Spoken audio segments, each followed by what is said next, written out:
जेके news update देख रहे हैं आप खालिद बशीर किरमानी के साथ। इस वक्त हमारे साथ एक खास मेहमान मौजूद है, हमारे साथ प्रिंस परवेज जो कि एआईपी के जनरल सेक्रेटरी भी है और आज एक्सक्लूसिवली हमारे साथ मौजूद है। सर, आज आपने यहाँ पे किट्स डिस्ट्रीब्यूट किए बांडीपोरा के अंदर, क्या खास मकसद है इन किट्स का? जी खाल साहब, आपका बहुत बहुत शुक्रिया। तो जो आज हमने ये इनिशिएटिव ले लिया, ये इनिशिएटिव हमने पहले से ही लेना था, लेकिन कुछ मामला की वजह से देरी हो गई।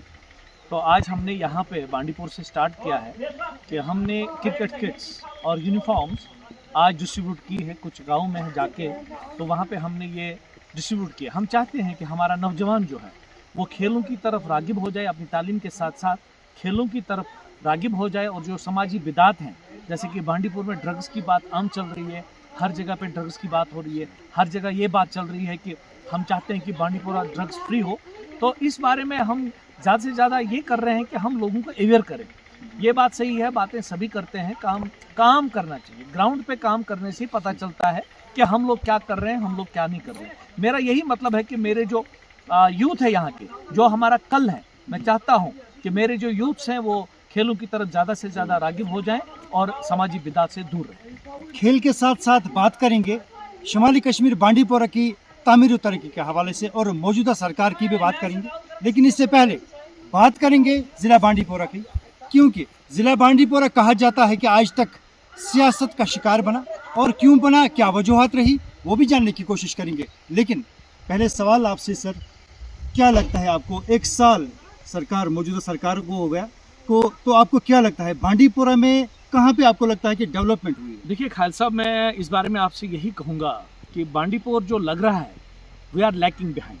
ये आज की बात नहीं है, जब से भी मैंने देखा है, हमारे जो साहब के एमएलएज रहे हैं, मिनिस्टर साहिबान भी रहे हैं, लेकिन बांडीपुर में इस चीज़ का कोई अभी तक नामो निशान नहीं है। जिसे हम डेवलपमेंट कहेंगे, हम लोग सेंटर की स्कीम्स को डिस्ट्रीब्यूट करके कहेंगे ये हमने किया है।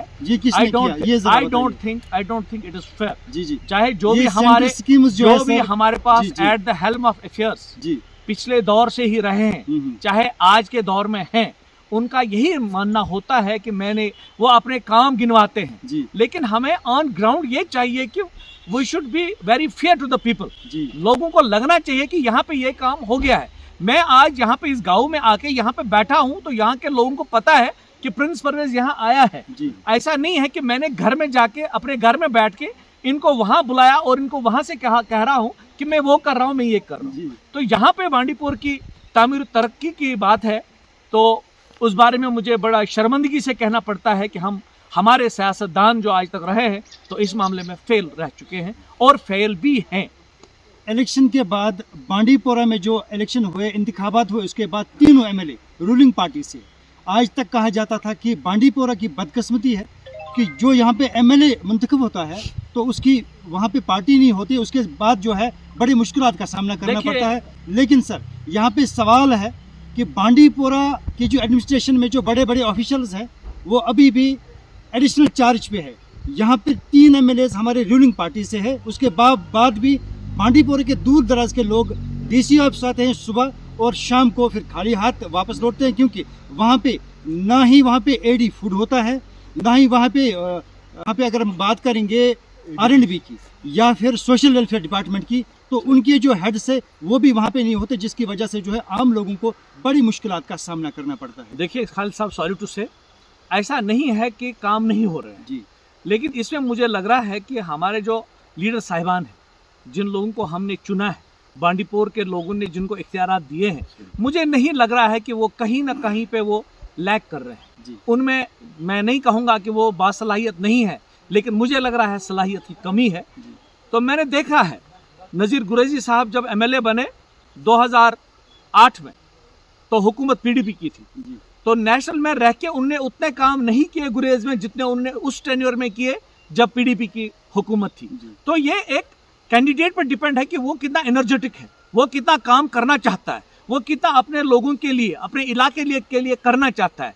These are the lame excuses कि मेरी नहीं चलती है, वहाँ पे वो मेरे नहीं मान रहा है, कोई कहता है कि मुझे बाहर रखा है। It is very unfortunate. ऐसा नहीं है। हमारे लोग, हमने लोगों ने जिन्होंने हम पे एतमाद किया है, मैं मेरे पे कुछ लोगों ने यहाँ पे एक बहुत ही बड़ा, वो मेरे लिए बहुत बड़ी बात है कि लोगों ने मुझ पे एतमाद किया है, और मैं पूरी कोशिश कर रहा हूँ कि मैं लोगों की उमंगों के बराबर उतरने की कोशिश कर सकता हूँ।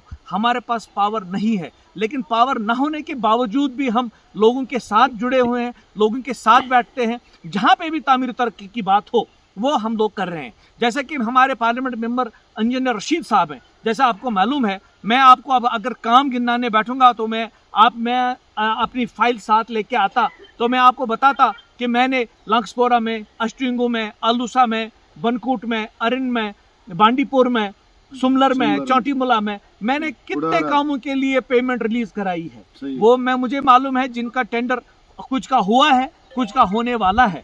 लेकिन हम लोग इस चीज से फिर बाहर रहते हैं। हम नहीं चाहते हैं कि लोग ये समझें कि शायद ये अपना वोट बढ़ाने के लिए, लोगों के सामने अपने आप को बड़ा चढ़ा के पेश करने के लिए ये लोग ये कहते हैं कि हमने वो काम किया, ये काम किया। हमें इस चीज से कोई गर्ज नहीं है कि लोग हमें सराहना दें कि भाई प्रिंस परवेज ने ये काम किया है। मुझे लोगों के काम चाहिए। मेरे को खुद को क्या नाम है उसको के बड़ा चढ़ा के पेश करने की जरूरत नहीं है। प्रिंस परवेज की सबसे पहली जो प्रायोरिटी है वो बांडीपोरा है, बांडीपुर के लोग हैं, मेरे दूर दराज इलाके के लोग हैं। मैं चाहता हूं कि बांडीपुर में सबसे ज्यादा काम हो जाए और डेवलपमेंट की राह में हम लोग आगे चले जाएं। लेकिन अब कोई एक्सक्यूजेस करता है कि मैं नहीं कर पाता हूं, it is very unfortunate. Sir, आपने बांडीपोरा की बात की, जिला बांडीपोरा की बात की, तो एक आइडियोलॉजी चली कुछ दिन कबल कि बांडीपोरा को ब्यूटीफाई करने के लिए गुलशन चौक में एक क्लॉक टावर होना चाहिए। तो आप किस नज़र से देखते हैं इस चीज़ को? देखिए, अगर आपको याद होगा, जब यहाँ पे अभी ट्रेडर्स एंड मैन्युफैक्चरर्स एसोसिएशन आई थी बांडीपुर में, तो मुझे भी मधु किया गया था। तो keeping this aside, I was invited there as a member of, as a representative of parliament member, I was invited there. तो वहाँ पे हमने बात की, और मैं वाहिद शख्स हूँ जो पहले से ये कहता है कि बांडीपुर में एक क्लॉक टावर होना चाहिए। और मैंने अपने लोगों से यह भी कहा है कि क्लॉक टावर बांडीपुर में हम लोग बनाएंगे इंशाल्लाह, और हम लोग वो जरूर बनाएंगे। उसके लिए जितना भी फंड्स हमारे पास रिक्वायरमेंट होगा वो हम दे देंगे। यहाँ पे जो भी कंसर्न एजेंसीज होगी उनको हम फंड्स रिलीज करेंगे, और इंशाल्लाह वो काम हम करेंगे। हर एक जिले की हार्ट बीट होती है, तो बांडीपोरा जिले की जो हार्ट बीट है वो गुलशन चौक है। क्या आपको नहीं लगता कि गुलशन चौक को ऐसा ब्यूटीफाई करना चाहिए ताकि हमें ये लगे कि वो कहते थे पुराने ज़माने की बालियार का वो दरबार, तो वहाँ पे ऐसे ही जैसे कि लाल चौक में बना है, वहाँ पे लोग जाते हैं, वहाँ पे यादें उनकी बनती है और यादें छोड़ के चले जाते हैं। तो आप नहीं चाहते कि वहाँ पे लोग बैठें, वहाँ पे ऐसे ही ब्यूटीफाई हो जाए और लोग वहाँ पे बैठे और कुछ यादें हासिल करें? देखिए खालिद साहब, मैं इस बारे में आपसे ये बताना चाहूँगा कि जो हमारी डिस्ट्रिक्ट एडमिनिस्ट्रेशन है, दे आर वेरी कीन। जो हमारी आज डीसी साहिबा हैं, तो जब मैं देखता हूं कि वो दूर दराज गाँव में जाके वहाँ पे उनके मसाइल सुनती है और उनका हल भी निकालती है। तो बांडीपुर में जो मेन चौक है, गुलशन चौक है, उसको ब्यूटीफाई करने के लिए मेरी अभी बात हुई एडमिनिस्ट्रेशन में। अभी मैं शायद मैडम से भी मिलूंगा, तो उस बारे में हम ये डिसाइड कर लेंगे कि बांडीपुर को हम मेन जो गुलशन चौक है उसको हम ब्यूटीफाई कैसे करेंगे। उसमें जितना हमारा ताउन होगा तो हम अपना ताउन पेश रखेंगे। एडमिनिस्ट्रेशन को हम लोग अपना ताउन पेश रखेंगे, जो भी वहाँ पे हमसे हो सकेगा हम वो चीज़ करेंगे। सर, कल ऐसा ना हो कि ये 4 साल भी गुजर जाएंगे और फिर यही बात आएगी मेरी नहीं चलती। देखिए, ऐसा नहीं है।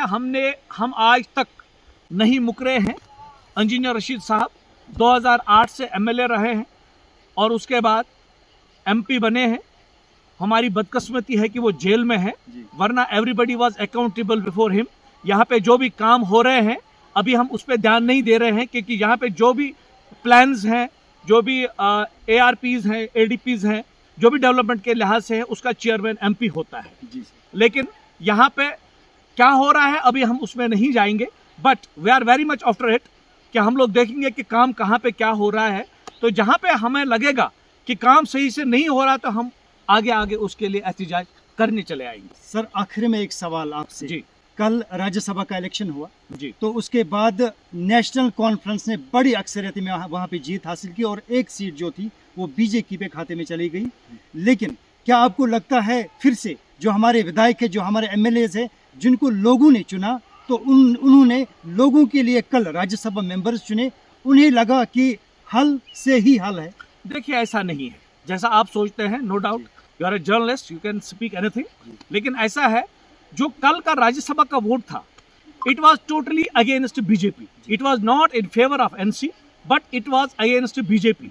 अब क्या वजह रही, जो ये चौथी सीट है उसमें से was it a fixed match, was it already decided what to do, वो तो वो लोग बेहतर जानते हैं, हमें उस पर टिप्पणी करने की जरूरत नहीं है। आज का सोशल मीडिया का जमाना है, लोग खुद समझते हैं कहाँ पे क्या हो रहा है, कौन क्या कर रहा है, किसके दिल में क्या है, सब कुछ पता चल जाता है। Transparency is there. अगर ऐसा होता तो एनसी के अपने नुमाइंदे वोट रिजेक्ट क्यों करते? एनसी के जो अपने नुमाइंदे हैं उनकी तरफ से वोट रिजेक्शन क्यों क्या हुआ? आपको लगता है कि उन्होंने जानबूझ के वोट रिजेक्ट किया? मुझे लग रहा है जी। मुझे लग रहा है इट्स ए डेलिब्रेट अटेम्प्ट। जी। अगर एक विधायक जो एमएलए बना हुआ है, क्या उसमें इतनी भी सलाहियत नहीं है कि वो अपना वोट अच्छी तरह से कास्ट करे, उसका वोट रिजेक्ट हो जाए? ये कोई लेमैन वोट डालने नहीं गया था, ही इज अ लेजिस्लेचर। अगर वो अपना वोट रिजेक्ट करता है तो इसका मतलब है इसके पीछे कोई ना कोई कहानी है। हाँ, तो बाकी रहा सवाल बीजेपी को 4 वोट कैसे मिले, वो एनसी वाले बेहतर जानते होंगे, वो उनको ज्यादा मालूम होगा, हमें बताने की जरूरत नहीं है।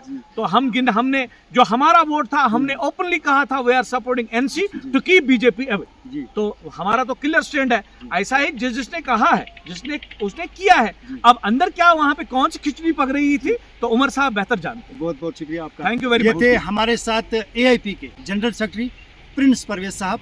इनका भी कहना है और इनके भी सवालात है, सवालात के साथ साथ इनके इल्जामात है कि क्या पता अंदर क्या हुआ, अंदर कौन सी खिचड़ी पकी। लेकिन मैंने सवाल पूछा कि क्या हल सही हल है, तो इनका कहना था कि हमने बीजेपी को दूर रखने के लिए, बीजेपी को इस यूटी से निकालने के लिए, बीजेपी को लोगों के दिलों से निकालने के लिए एनसी को कल वोट किया और हमारा कोई मंशूर नहीं था। लेकिन बात यहाँ पे सवालात की है, सवालात के ढेर खड़े हो चुके हैं जम्मू कश्मीर के अंदर और लोग इस बात को लेकर बड़े परेशान हैं और बेसब्री से इंतज़ार कर रहे हैं कि अंदर जो 4 लोग गए वो कौन थे। हमें पता नहीं, शायद आपको पता होगा, हमें भी बताइएगा, हम भी उनके पास जाएंगे। दीजिए इजाज़त, अस्सलाम वालेकुम।